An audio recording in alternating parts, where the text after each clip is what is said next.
Le lac de Miribel au mois de mars, baignade interdite, sauf pour les cygnes, les canards et Pierre Julien.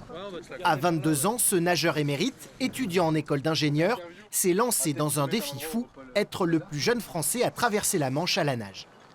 Il y a, je pense, un vrai goût de l'aventure, un plaisir à se retrouver dans des grands éléments naturels où déjà ça force le respect et l'humilité. Le principe de ce défi, c'est de le faire comme le tout premier qui a réussi, donc avec le plus simple des équipements, un maillot de bain, une paire de lunettes et un bonnet.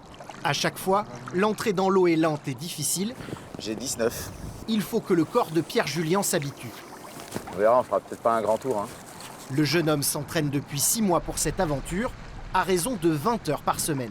Là, on est bien, on voit les côtes, on voit les îles, on voit même le fond, donc on est plutôt rassuré. Par contre, dans la Manche, c'est autre chose. C'est pour ça qu'on s'entraîne régulièrement en mer. Il ne faut pas avoir le mal de mer, il faut pas avoir peur. Il y a à peu près une personne sur 3 qui échoue, donc c'est pas donné à tout le monde, quoi.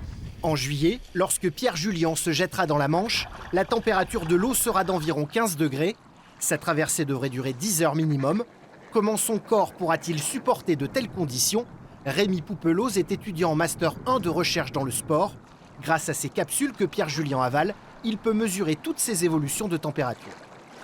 Ce qui nous intéresse, nous, ça va être l'adaptation thermique de Pierre Julien pour résister au froid. Et le corps résiste bien? Il résiste mieux, donc il s'est pas mal amélioré, donc il atteint toujours des stades d'hypothermie légère, donc il descend souvent à des températures de 34,2, 34,5 degrés, après des immersions de 2 heures dans une eau à 12 degrés. Autre courbe que Pierre Julien surveille de près, celle de ses finances. Il vient de lancer une campagne de crowdfunding pour trouver les 10 000 € qui lui manquent pour s'offrir sa traversée. Avant de nager, il faut d'abord ramer.